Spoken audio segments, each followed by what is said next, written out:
प्रेरणा पूरा परिवार हमेशा जिसने हमेशा सपोर्ट दिखाया है, जिसने हमेशा मुझे प्रायोरिटाइज़ करा है, मेरी मेहनत को प्रायोरिटाइज़ करा है, एग्ज़ाम को प्रायोरिटाइज़ करा है, तो उसी को मैं श्रेय देना चाहता हूँ। राजस्थान के कोटा के पास एक छोटे से शहर रावत भाटा के रहने वाले एक लड़के ने आज पूरे देश में अपना और अपने परिवार का नाम रोशन कर दिया है। इस लड़के का नाम है अनुज अग्निहोत्री, जिसने देश की सबसे कठिन माने जाने वाली यूपीएससी की सिविल सेवा परीक्षा 2025 में पहली रैंक हासिल कर इतिहास रच दिया है। यह खबर जैसे ही शुक्रवार 6 मार्च 2026 को आई, पूरे राजस्थान और देश के कोने कोने में इसकी चर्चा शुरू हो गई। अनुज की यह कामयाबी इसलिए बहुत बड़ी है क्योंकि उन्होंने हार नहीं मानी और अपने 5वें प्रयास में यह मुकाम हासिल किया है। उनकी शुरुआती पढ़ाई लिखाई रावत भाटा के ही स्कूलों में हुई और इसके बाद वो आगे की पढ़ाई के लिए जोधपुर चले गए।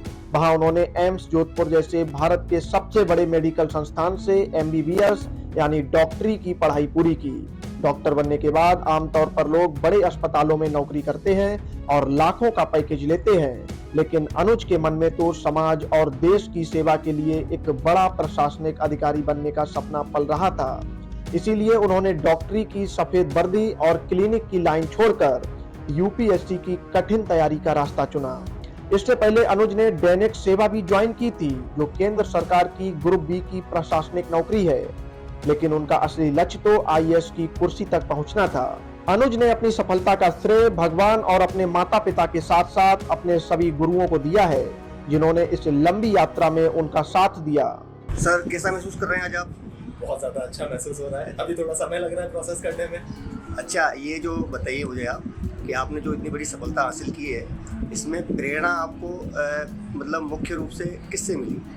प्रेरणा पूरा परिवार हमेशा जिसने हमेशा सपोर्ट दिखाया है, जिसने हमेशा मुझे प्रायोरिटाइज़ करा है, मेरी मेहनत को प्रायोरिटाइज़ करा है, एग्ज़ाम को प्रायोरिटाइज़ करा है, तो उसी को मैं श्रेय देना चाहता हूँ। तो सर, ये क्या फर्स्ट बार में ही आपने क्लियर किया? सर, फर्स्ट बार में मुझे एक दूसरी सर्विस मिली थी और थर्ड बार में मुझे ये एक जिसमें अभी रिजल्ट आया है फर्स्ट टाइम का, ये अभी थर्ड अटेम्प्ट। उन्होंने सोशल मीडिया पर भावुक होते हुए लिखा कि उन्हें खुद यकीन नहीं हो रहा है कि उनकी 6 साल की कड़ी मेहनत आखिरकार रंग लाई है और उन्होंने ऑल इंडिया रैंक 1 हासिल की है। इस बार यूपीएससी ने कुल 958 उम्मीदवारों की लिस्ट जारी की है, जिन्हें आईएएस, आईएफएस और आईपीएस जैसी बड़ी सरकारी नौकरियों के लिए चुना गया है। अनुज के बाद दूसरे नंबर पर राजेश्वरी सुबे एम और तीसरे नंबर पर अंकाश डुल रहे हैं। अनुज की कहानी हर उस युवा के लिए एक बड़ी मिसाल है जो असफलताओं से घबरा कर बैठ जाते हैं। उन्होंने यह साबित कर दिया कि एक छोटे से शहर से निकलकर और बार बार फेल होने के बाद भी अगर आप अपनी हिम्मत नहीं हारते तो एक दिन पूरी दुनिया आपके कदमों में होती है। अनुज अब उन हजारों छात्रों के लिए प्रेरणा बन गए हैं जो प्रशासनिक सेवा में आकर देश बदलना चाहते हैं। आज पूरा रावत भाटा और जोधपुर उनकी इस जीत का जश्न मना रहा है, क्योंकि उनके बीच का एक लड़का अब देश चलाने वाली टीम का हिस्सा बनने जा रहा है। अनुज ने यह भी बताया कि तैयारी के दौरान कई बार उन्हें लगा कि शायद यह नहीं हो पाएगा, लेकिन उनके माता पिता ने हमेशा उनका हौसला बढ़ाया और कहा कि बस एक बार और कोशिश करो, और उसी आखिरी कोशिश ने उन्हें आज पूरे भारत का टॉपर बना दिया है।